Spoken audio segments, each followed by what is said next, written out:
예, 맨날 오해만 할 건가, 맨날 오해만 할 건가라는 제목으로 하나님 말씀 증거하도록 하겠습니다. 우리는 맨날 오해합니다.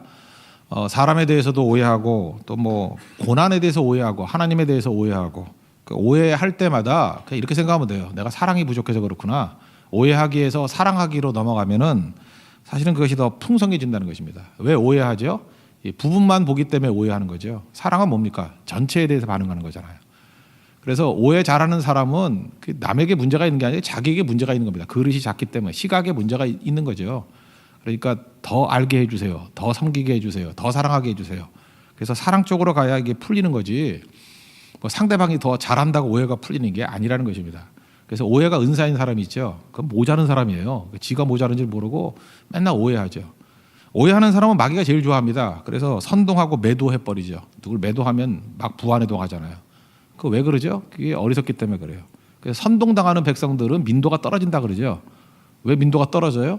오해가 은사니까. 그렇죠. 오해가 은사니까. 그러니까 성숙하지 못하면은 이게 선동, 매도 이런 데 잘 넘어간다라는 거예요. 예수님 십자가에 달릴 때도 보면은 선동하고 매도해 버렸잖아요. 그게 부분만 가지고. 그게 속아 넘어가죠. 그 얘기는 무슨 얘기입니까? 아직도 미숙하다는 얘기죠. 더 알아가고 더 사랑하게 되면은 해결이 된다라는 것입니다. 지금 욥과 엘리바스의 1차 문답에 대한 욥의 대답이거든요. 7장이. 욥이 지금 힘든 시간을 많이 보내고 있습니다. 근데 엘리바스는 또 오해하죠. 세상에서 제일 쉬운 고난에 대한 해답이 뭐라 그랬어요? 인과 응보. 그건 바보도 해요. 그건 누구나 다 해석할 수 있는 건데 자기 혼자 뭐 대단한 것이냐 이렇게 해석을 한다는 것입니다. 하나님께서 욥기를 우리에게 주신 이유는 뭐냐면 세상이 그렇게 단편적인 게 아니라는 거예요. 그보다 훨씬 더 깊고 넓은 딥 앤 와이드 그런 세계가 있다. 그리고 더 해석이 안 된다라는 거예요. 근데 해석이 안 돼도 이길 수 있는 방법이 있거든요. 더 사랑하면은 해석이 안 되더라도 이겨나갈 수 있어요. 더 사랑하는 쪽으로 나아가면 마지막에 해석이 되고 또 이해가 되는 거죠. 오늘 이 뒷부분에서 7장 뒷부분에서는 하나님 더 사랑하는 쪽으로 나아가게 될 때 이제 하나님의 것을 이해하지 못한다 할지라도 이게 넘어가게 된다는 것을 우리에게 보여주게 된다는 것입니다. 여기서 이제 이면 속에 있는 것들을 보여주고 있어요. 하나님에 대해서 오해하기 위해서 사랑하기 두 가지 얘기를 하거든요. 첫 번째는 하나님이 침묵하는 것 같이 보이시고 우리를 고난 가운데 이렇게 내버려 두는 것 같이 보인다 할지라도 하나님은 지켜보고 계신다는 거예요. 그리고 하나님은 우리와 함께 하신다는 거예요. 임재하고 계신다는 것입니다. 우리는 고통 속에 있을 때 이러죠. 하나님이 말씀도 안 하시고 뭐 하나님이 뭐 무슨 내 말을 듣는 것 같지도 않으시고 뭐 하나님이 부재하시는 것 같고 응답도 없고 뭐 이럴 때 우리가 느끼는 게 뭐예요? 이거 하나님이 이거 계시나? 근데 아니라는 거예요. 그때에도 여전히 하나님께서 우리와 함께 계신다는 것입니다. 오늘 이게 11절 12절 얘기인데 여기 뭐 아프다는 얘기죠. 그래서 내가 불평했다. 11절 보세요. 내가 마음의 괴로움 때문에 막 하나님께 불평했다. 뭐 그럴 수 있죠.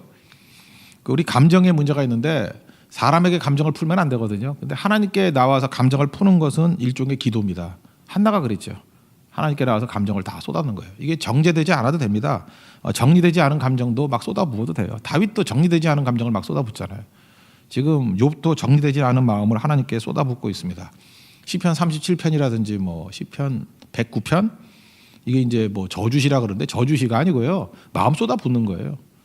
뭐 얼마나 속이 상하면 그러겠어요. 시편 109편 뭐 예를 하나 들어보면 8절에 그 원수놈의 연수를 짧게 해달라. 빨리 죽여버려 주십시오. 뭐 그런 얘기죠. 그 다음에 자녀들이 유리 구걸. 그 다음에 또 재밌는 게 뭐냐면 빌어먹게 해주세요. 우리 자식 욕 잘 안 하는데 그죠? 막 이렇게 욕을 하고.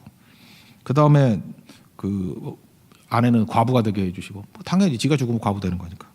그 다음에 고아가 됐는데도 이제 화가 안 풀렸는지 그 고아된 아이들에게도 은혜를 베풀 자가 없게 해주십시오. 이 중에 그냥 상처 주고 속 뿌리는 거죠. 막 그런 거. 자손이 끊어지게 해주시고 그 이름이 지워지게 해달라고. 이게 어떻게 다윗의 기도예요? 근데 이러고 끝나는 게 아니죠. 뒤에 가서는 뭐 하나님 그러나 뭐 찬미를 받으시고 뭐 나를 변화시켜 주시고 이렇게 바뀌는 거예요. 그러니까 무슨 얘기입니까? 자기에 있는 불평과 원망이 있는 것을 그냥 액면 그대로 하나님 앞에 다 쏟아붓는 거예요. 하나님께 쏟아붓지 않으면 사람에게 쏟아붓죠. 사람에게 쏟아붓는 건 반드시 부작용이 있다라는 것입니다. 근데 지금 하나님 앞에 욥도 지금 쏟아붓고 있잖아요. 그러면서 깨닫게 되는 게 뭐죠? 12절 보니까 주께서 어찌하여 나를 지키시나이까. 원명 불평하고 있는데 하나님이 대답도 없는 것 같이 보이는데 지금 뭘 하나 명확히 믿고 있어요. 하나님이 나를 지켜보고 계신다는 것. 하나님이 함께 하신다는 것. 그거를 깨달았다는 것입니다. 욥은 뜻밖에도 하나님 나를 보고 계시는구나 이걸 깨달아요. 우리 인생 살다 보면 하나님이 어떤 설명도 안 해요. 뭐 해석도 안 해주고 위로도 안 해주고. 근데 느껴요. 아, 하나님이 나와 함께 하시는구나. 이게 고난이에요. 그래서 깊어지는 거죠. 이거 뭐 보통 사람이 느끼나. 우리 보통 어떤 때 하나님이 함께 한다고 느껴요. 뭐 이겼을 때, 뭐 돈 벌었을 때, 뭐 잘 될 때, 뭐 생일 파티할 때 하나님이 함께 하시네. 뭐 그것도 못 느끼는 사람이 있지만 적어도 뭐 하나님이 나를 사랑하시는가 봐 이렇게 느끼잖아요. 근데 침묵하실 때도 이게 진하게 다가와요. 아, 하나님이 나를 보고 계시는구나. 이 보는 게 느껴진다니까요. 이게 성경에서 가장 중요한 신학이에요. 임마누엘의 신학. 하나님이 어떤 상황 속에서 나와 함께 해주신다. 뭐가 걱정이냐는 거예요. 창세기 39장에 보면 요셉이 나오잖아요. 요셉이 처음에는 종으로 노예로 팔려가죠. 감옥에 들어가죠. 다 동일한 표현이에요. 39장 2절 보니까 하나님이 요셉과 함께 했대요. 그래서 형통한 자가 되었다. 그러니까 우리는 상황을 보니까 이게 말이 안 되는 거죠. 무슨 노예로 팔려갔는데 뭘 형통해 그러는데 아니라는 거예요. 하나님이 함께 하니까 노예지만 거기서도 탁월한 하나님의 능력이 임하는 노예가 되고 죄수지만 전체를 주도하는 죄수가 되고 함께 하니까 나중에 총리도 마찬가지예요. 함께 하는 총리가 되니까 나라를 다스리잖아요. 그러니까 중요한 것은 하나님이 안 계시는 쾌락과 호사보다 하나님이 함께 하시는 고난이 더 좋다. 이걸 붙들어야 된다는 것입니다. 고난이 그게 의미가 있기 때문에 그래요. 이번 주에 주일에 살필 내용이 사무엘하 5장인데 4장 5장인데 5장 10절에 이런 말씀이 나와요. 만군의 하나님 여호와께서 함께 하시니 이것도 임재예요. 임마누엘. 다윗이 점점 강성하여지니라. 그러니까 다윗이 강성했다 이걸 설명하기 이전에 먼저 함께함을 얘기해요. 함께 하니까 강성했다는 거예요. 함께하면 여러분도 강성해집니다. 어떤 상황 속에서도 이길 수 있다는 것입니다. 결국은 다윗의 일대기를 묘사하는 게 뭐예요? 하나님이 어떤 상황 속에서 함께 한다는 거 아니에요? 광야에서도 함께 했지만 왕에 대해서도 함께 했다. 결코 떠나지 않는다. 여러분 하나님의 임재와 하나님의 동행을 이렇게 고난 중에요. 이렇게 외로움 속에 훨씬 더 강하게 느낍니다. 그래서 이스라엘 백성들을 광야로 보내는 거예요. 광야에서 하나님의 임재를 더 강하게 느끼는 거예요. 하나님 나와 함께 해주신다. 함께 하시면 문제될 게 없죠. Is anything too hard for God? 하나님이 못할 게 뭐가 있어? 그거잖아요. 그 다음 나오는 거예요. 하나님이 이제 일하신다는 게 나오는 거죠. 하나님 함께 하니까 조형과 같이 보여도 일하신다. 에스더서의 주제 아니에요. 하나님이라는 이름이 한 번도 안 나오지만 그 안에서 하나님이 일하시는 모습이 제일 많죠. God works. 그게 에스더서 아니에요? 모든 상황을 주관하신다. 그 내용이 그러니까 에스더 정도의 수준의 이해력이 13, 14절에 나와요. 여기 잠자리에서 나를 위로하고 내 침상이 내 수심을 풀리라 할 때에 뭐 나를 놀라게 하시고 환상으로 나를 두렵게 하신다 이런 얘기가 나오죠. 그러니까 꿈속에도 하나님만 나타나셔가지고 말씀하기 시작한다는 거예요. 우리가 지금 제일 그 전도하기 힘들다 그러는 데가 중동 지역 아닙니까? 무슬림 지역. 그래서 그 우리도 어떤 나라 가서 이렇게 전도하잖아요. 하는데 쉽지 않죠. 만만치 않아요. 거기 종교 경찰이라고 있어가지고 뭐 찾아도 다니고 참 조심스럽게 해야 됩니다. 그리고 접촉이 너무너무 힘들어요. 그리고 그 예수님 소개하는 것을 아주 조심스럽게 막 여러 번 살피하다가 이제 전하게 될 때가 있고 그래요. 근데 여러분 그거 아십니까? 요즘에 무슬림 사이에서도 부흥이 일어나고 있다는 거. 많이 주께로 돌아와요. 이런 사람들을 그 선교학자들은 BMM이라고 부르더라고요. 무슬림 백그라운드 빌리버스. 그러니까 무슬림 백그라운드를 갖고 있는 신자들. 무슬림 M, 백그라운드 B, 빌리버스 믿는 사람들. 이 MBB라 그러는데 MBB 숫자가 엄청나요. 지금 뭐 그런 얘기들 가끔 들려죠. 이란에서도 막 부흥이 일어나고, 그죠? 또 어떤 지역이라 얘기는 안 할게요. 뭐 막 일어나요. 그 핍박 중에서도 이게 일어나요. 그럼 우린 그러죠. 도대체 어떤 선교사님들이 저렇게 활약을 해서 저러나? 선교사님들 아니에요. 이게 7대3 비율이래요. 한 70% 정도는 꿈과 환상 중에 예수님이 나타나셔가지고 예수님 직접 전도하신 거래요. 뭐 해석할 길이 없어요. 이 사람들이 예수 왜 믿었냐 그랬더니 꿈꾸는데 예수님이 나타나셨대요. 성경하고 거의 비슷해요. 뭐 해처럼 밝은 분이 오셔서 내가 예수다, 내가 핍박하는 예수다 그런데요. 뭐 얼굴에 온화와 미소를 지으면서 그죠? 예수님이 나타나신다는 거예요. 여러분 모든 꿈이 예수님의 말씀이다라고 말할 수는 없지만 꿈속에서 예수님 말씀하신 경우는 있습니다. 그죠? 이런 경우가 있어요. 특별한 경우에 저는 이걸 믿어요. 그래서 옛날에 중국도 이렇게 복음 증거하기 힘들 때 뭐 이런 기적적인 방법을 통해 가지고 예수님 만난 사람들이 꽤 많이 된다라는 간증을 들었던 적이 있어요. 지금이야 이제 전할 수 있을 때는 또 아니죠, 그죠? 근데 초창기 때는 하나님이 일하시는 거예요. 예수님이 일하시는 거예요. 이게 놀라운 거죠. 그래서 MBB 이 무슬림 백그라운드 빌리버스 가운데 70%가 전도받아서 믿는 게 아니래요. 이거 자체가 우리에게 충격 아니에요? 70%가 그냥 예수님 직접 전도하신 거예요. 직접. 자기 체험을 통해 가지고 변화가 됐다라는 거예요. 우리 한국에서 이러면 다 이단돼요. 그죠? 여기서 너무 이거 믿지 마. 뭐 맨날 들었다 그러는 애들 그냥 이슬람으로 보내고 싶어 그냥. 근데 그거 아니고요. 여기에 또 괜히 용기를 얻어 가지고 나도 그런데. 그건 아니에요. 그죠? 근데 이런 특별하게 전도가 안 되고 이런 상황에서는 이런 예외적인 사건들이 이렇게 벌어지기 시작한다라는 것입니다. 변화가 되는 거죠. 잘 보세요. 뭐 우리가 안 한다고 하나님 일 안 하시는 게 아니죠. 하나님께서 이 모양 저 모양으로 일하시고 또 만나게 해주시고. 베드로가 이방인들은 안 믿는 줄 알았잖아요. 그런데 고넬료 같은 사람이 있을지 누가 알았어. 고넬료가 기도하잖아요. 베드로도 기도하고. 한 사람은 유대의 항구인 요빠에 있고 한 사람은 로마의 항구인 가이사라에 있고 만나잖아요. 누가 만나게 해요? 하나님께서 만나게 하시잖아요. 이미 다 준비된 것을 만나게 해주시잖아요. 우리는 자기 노력과 공로를 믿는 사람은 내가 뭘 해야지만 되는 줄 알아요. 근데 하나님께서는 짓지 않은 집에 살게 하시고요. 심지 않은 포도원 과수를 먹게 하시고요. 그렇게 하신다는 거예요. 이미 다 그죠? 만들어진 것들을 만남을 통해서 막 순식간에 이루어져요. 그게 하나님의 은혜죠. 은혜는 만남의 형태로 나타날 때가 굉장히 많이 있다라는 것입니다. 그러니까 오늘 그 얘기를 하고 있는 거예요. 하나님께서 꿈속에서도 나를 만나고 변화시켜 주시고 일하고 계신다. 하나님이 함께 한다는 거죠. 이거 믿는다 그러면 뭐 겁날 게 뭐가 있겠어요. 그죠? 언제나 승리할 수 있다라는 것입니다.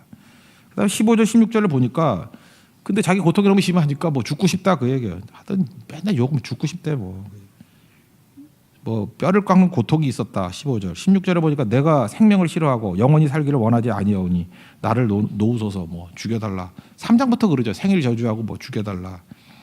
근데 여러분 그런 거 아십니까? 그 죽여달라 그러는 사람은 죽고 싶지 않은 거 아세요? 집 나간다 그런 사람은 안 나가는 거예요. 우리 교회도 이제 뭐 이렇게 저도 이제 우리 교회가 아니라 뭐 계속 그랬죠. 이혼하는 부부들 있잖아요. 이혼하는 부부들. 막 싸울 때 있잖아요. 저한테 연락해가지고 목사님 뭐 이게 돼요. 그러고 막 여자가 전화 오고 뭐 남자가 또 전화 와서 그거 오해요. 막 이러고 싸울 땐 절대 이혼 안 해요. 그래서 누구 편 들기도 힘들고 진짜 힘들어요, 그죠? 근데 제 이제까지 경험상 싸울 땐 절대 이혼 안 해요. 근데 갑자기 연락이 안 와. 남자도 연락이 안 오고 여자도 연락이 안 와. 그리고 나중에 안녕하세요 인사해 보면은 이미 이혼했대. 그래서 내가 느낀 게 있어요. 이게 결정하면은 연락 안 하는구나. 징징댈 때는 아직은 소망이 있구나 그런 거죠. 다시 돌아가면 욥이 죽을 마음 없어요. 내가 목회자니까 알아요. 이거 욥은 죽을 마음 없어. 그러니까 죽을 마음 없으니까 죽여달라 그러지. 죽을 마음 있으면 조용히 죽어요. 죽을 마음 전혀 없다는 거예요. 그러니까 우리가 하나님 앞에서 해야 될 일이 뭐냐면 징징대는 것도 괜찮다는 거예요. 그죠? 내가 너무 힘들어 죽겠습니다. 그죠? 죽을 것 같아요. 바울도 그러잖아요. 고린도서 1장에 내가 뭐 이미 몸에 사형 선고를 받은 것 같다. 뭐 죽을 것 같다. 뭐 이러잖아요. 그죠? 근데 하나님으로 말미암아 새 힘을 얻었다. 뭐 그런 얘기가 나오죠. 그 위로장에. 그게 하나님 앞에 징징대는 거 아니에요? 하나님께 징징대면은 위로받게 된다라는 것입니다. 그러면서 지금 욥이 깨달은 게 뭐예요? 계속해서 깨달은 게 뭐냐면 하나님은 한마디 말씀도 안 하시는데 이렇게 보고 계시고 지켜보고 계시고 나와 함께 하시고 일으켜 주신다는 것입니다. 우리 숨소리까지도 다 아신다는 거예요. 옛날에 그 돌아가셨던 우리 친할머니가 맨날 그랬는데 전화 걸면은 뭐 문제 있냐 나한테 맨날 그래요. 그래서 어떻게 하냐 그랬더니 제 숨소리가 달라졌대요. 진짜 그 귀신이에요. 그 판 깔아야 돼 그죠 우리 할머니. 제 목소리 듣고 제 상태를 알아요. 나는 그 이상하고 그게 느껴져요? 이런데 거의 맞거든요. 그러니까 공포죠. 맞아요 그게. 그래서 어렸을 때부터 안 돼요. 제 목소리 뭐 어떤 때는 어떻고 어떤 때는 어떻고. 같이 많이 살지도 않았는데 그거 어떻게 알죠? 그런 거예요. 하나님께서 우리 호흡 소리만 듣고도 알아요. 작은 신음에도 응답하시는 하나님이에요. 아신다는 거예요. 그게 뭐예요? 계속 지켜보고 계신다는 거죠. 그 시편 8편인가요? 4절에 나오잖아요. 사람이 무엇이 간데 나를 뭐 돌보십니까? 진짜 그래요. 우리가 뭔데 하나님께서 그렇게 관심 갖고 돌보시는지 모르겠어요. 근데 하나님이 함께 하신다는 거예요. 이 고난 중에 깨닫는 깊이 있는 능력입니다. 그러니까 하나님 의지하면은 하나님 동행하면 강건해지죠. 그리고 승리하죠. 그리고 하나님이 일하시면 다 되죠. 뭐 걱정할 게 뭐가 있어요. 선교도 그렇고 하나님이 일하시면 되는 거예요. 그러니까 고난 중에 이 하나님의 지켜주심 또 하나님의 동행하심 이 차원을 깊이 깨달을 수 있는 우리 하나님의 종 되기를 바랍니다. 또 한 가지 욥이 깨달은 건 뭐냐면 더 나은 작품 만드신다는 거예요. 뭘 통해서요? 훈련과 테스트를 통해서 17절 그를 크게 만드사 그에게 마음을 두시고 18절이 제일 중요한 거죠. 아침마다 권징하시고 그 영어 성경 보니까 이그제민 시험하시고 그죠? 훈련하시고 이그제민 그다음에 테스트 그 뒤에 보니까 단련하시도다. 이그제민은 테스트 앤 이그제민. 그 우리 뭐 이렇게 만들면요. 이렇게 계단 같은 거 만들 때 한번 툭툭 건드려 보지 않아요? 제대로 됐는지 안 됐는지. 그죠? 옷 입었을 때도 이렇게 뭐 무술 같은 거 갈 때 이렇게 툭툭 쳐보지 않아요? 제대로 됐는지 안 됐는지. 저 자전거 탈 때도 그랬는데 자전거 다 장비해놓고 난 다음에 이렇게 한번 탕탕 튀겨봐요. 혹시 나사 풀어진 소리 나는지 안 나는지. 그게 이그제민이에요. 하나님께서 우리 인생도 그 훈련하고 테스트 안 하겠습니까? 그러니까 고난이 일종의 그런 거죠. 이렇게 한번 툭툭 털어보는 거예요. 그래서 이게 제대로 가는지 안 가는지 하는 거죠. 저는 수학을 되게 좋아했거든요. 수학할 때마다 항상 안심이 되는 게 뭐냐. 중간마다 한 번씩 검사해 보는 거예요. 쭉 해보다가 검사 안 하니까 돼. 확인하고 또 나가는 거죠. 수학 얘기를 괜히 한 것 같네요. 이제 명절 앞두고. 검사 없이 쭉 하면은 뭐예요? 쭉 풀다가 이거 아니래 그러면 어떡할 거예요? 그죠? 중간중간에 한 번씩 중요한 문제는 어려운 문제는 검사를 해야 돼요. 검사를 해서 여기까지 확실히 맞아. 가다가 또 한 번쯤 더 검사하는 거예요. 확실히 맞아. 그러고 가는 거죠. 그냥 처음부터 끝까지 가다가 이게 아닌가 봐요. 그러면 어떡해? 이산이 아닌가 봐. 그러면 어떡할 거예요? 체크해야죠. 그게 훈련, 이그제미넨 테스트라고요. 하나님께서 그렇게 하기를 원하신다는 것입니다. 대나무가 높이 올라가죠. 대나무가 20m, 뭐 30m 올라가잖아요. 우리나라에는 덜하지만 일본 같은 데 가면요.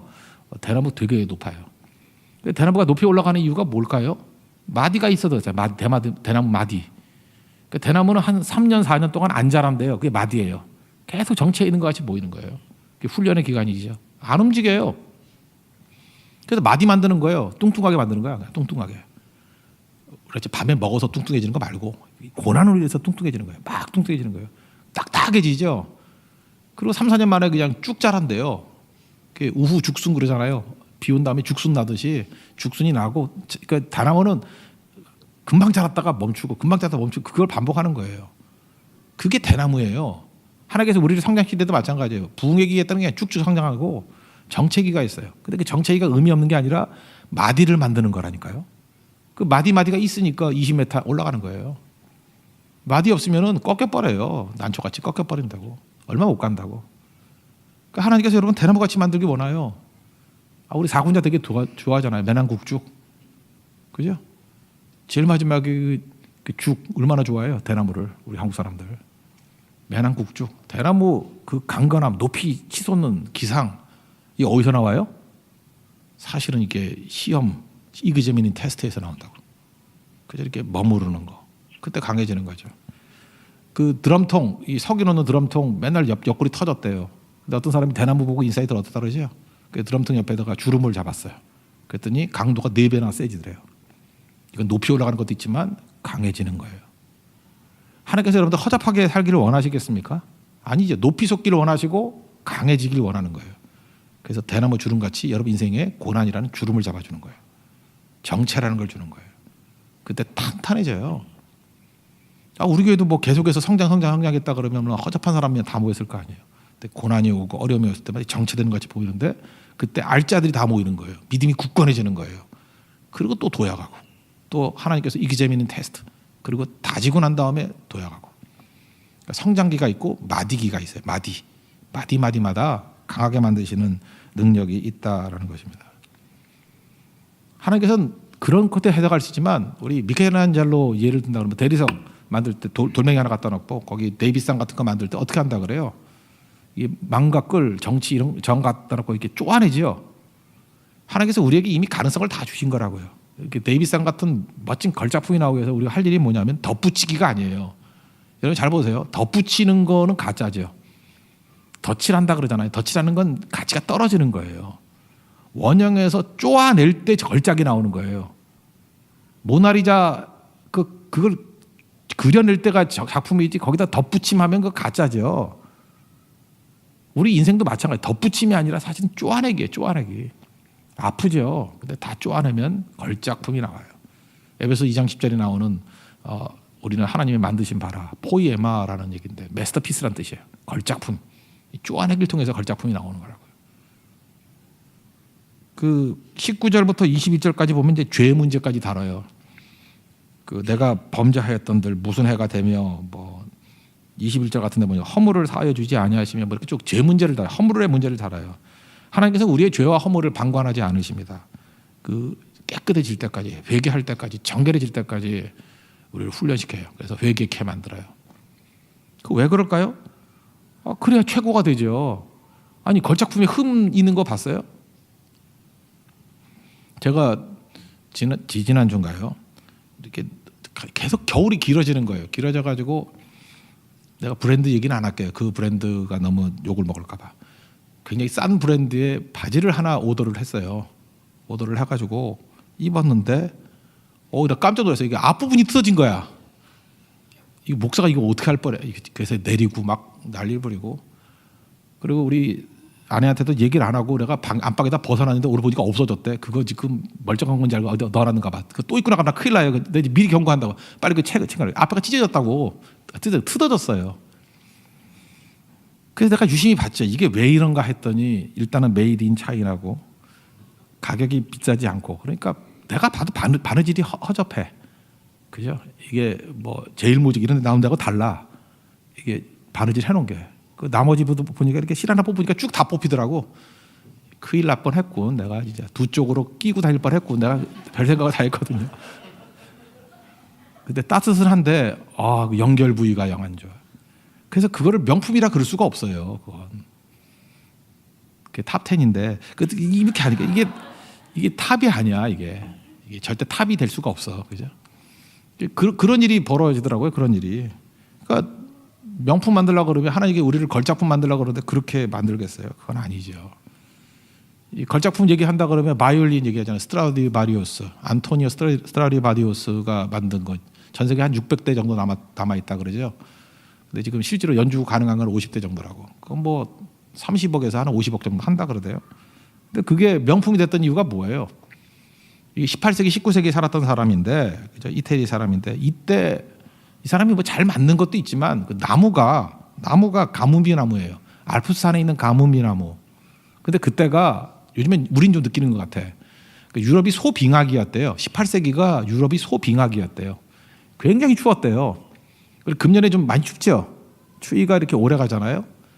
그런 거 마찬가지로 이렇게 주기적으로 시기적으로 한 70년 정도가 소비강하기였대요. 굉장히 추웠대요, 유럽이. 그래서 그때 알프스에 있는 그 가뭄비 나무가 거의 뭐 여름을 겪지 못할 정도로 계속해서 이렇게 추위 속에 있었던 나무라는 거예요. 혹한을 견디다 보니까 나무 밀도가 촘촘해졌대요. 촘촘해지고 단단해지고. 그래서 지금은 스트라디바리우스 이런 거 못 맞는데 왜냐하면 그 나무가 없기 때문에. 그렇게 혹한기를 겪었던 가뭄비 나무가 지금은 없대. 지금 가보면은 널널하대. 그때 밀도가 안 나온대요. 그래서 그 추위와 혹한이 뭐 우리에게 좋을 건 하나도 없지만 추위와 혹한이 주는 건 뭐예요? 그게 스트라디바리우스 만드는 거예요. 그죠? 그게 최고가 될 수 있는 거죠. 하나님께서 우리를 그렇게 만드시다는 것. 그러니까 하나님이 명장이잖아요. 명장의 손에 이렇게 소빙하기를 겪은 가뭄비 나무 만나면은 스트라디바리우스 같은 최고의 작품이 남는다는 거예요. 이 소리 뭐 저는 그걸로 연주하는 거 들어봤는데 구분을 잘 못하겠어요. 뭐 그게 그거 같은데, 그죠? 근데 전문가들이 볼 때 이 떨림과 이 진동수가 다르다 그러잖아요. 하나님 절대 여러분들을 허접하게 만들지 않습니다. 우리는 잠깐 깨는 거에 대해서 얘기를 해요. 이 도자기 만드는 성경에도 뭐 토기장이 얘기를 많이 하잖아요. 토기장이가 명품 만들 때 깨는 게 더 많죠. 제가 너무 만화를 많이 봤나? 만화책 보면 한 1000개 깨고 하나 남기더라고, 그죠? 왜 그래요? 그 흠도 점도 없는 거 만들라고. 토기정이가 만족 안 하는 거예요. 나 이 정도로 만족 못해. 그래서 망치로 깨버리고 이거 아니야 망치로 깨버리고. 그러니까 우리는 지겨워 죽는 거죠. 주님 날 빚었다가 깨고 빚었다가 깨고 언제까지 이거 할 거예요. 걸작 나올 때까지. 평생 그 작업일 수도 있다는 것입니다. 그러면 뭐 감사히 여겨야죠. 그래서 하나님께서 지금 욥이 깨닫는 게 이거예요. 왜 나를 examine and test? 왜 나를 examine 하시고 나를 테스트 하십니까? 그 몰라서 묻냐는 거예요. 너 마스터피스, 포에만 만들라고, 걸작품 만들라고. 이런 거 이제 깨달아 가는 거예요. 초창기니까 되게 쉬운 깨달음이죠. 이런 깨달음 받았다는 거예요. 우리도 이제 초보입니다. 이제 이게 지금 7장 정도에 나오는 대답은 이제 초보예요. 이건 사실 이제 쉽게 이해할 수 있는 거예요. 하나님께서 고난을 통해서 우리가 깨닫기를 원하시는 게 뭐냐? 하나님이 함께 하신다, 지켜보고 계신다, 임마누엘 되신다, 하나님이 일하신다. 그거 깨달으는 거고. 또 하나는 examine 테스트 통해서 우리를 걸작 만드신다. 더 나은 작품으로 만들어 가신다. 그걸 깨달으라는 것입니다. 이거 이해돼야 한대요. 이해로 되는 게 아니라 믿는 거예요. 주님께서 이렇게 하신다고 믿는 거. 퍼즐 조각 가지고 우리 몰라요. 우리가 지금 보이는 건 퍼즐 조각이거든요. 근데 하나님께서 큰 그림 보여주시는 거예요. 이 조각을 가지고 이 그림 만들라 그래? 이거예요. 믿어야죠. 그래서 조각을 감사히 여기는 거예요. 여러분 오늘 살아가는 한순간순간이 퍼즐 조각입니다. 그 조각을 맞추어서 하나님께서 약속하신 대로 보여주신 그 그림이 될 때까지 힘차게 주와 동행해서 승리 이끌 수 있는 믿음의 신시한 되기를 축원합니다. 자리에서 일어나겠습니다. 주가 보이신 생명의 길 찬양했습니다. 결국 정문같이 만드시겠죠. 주가 보이신 생명의 길.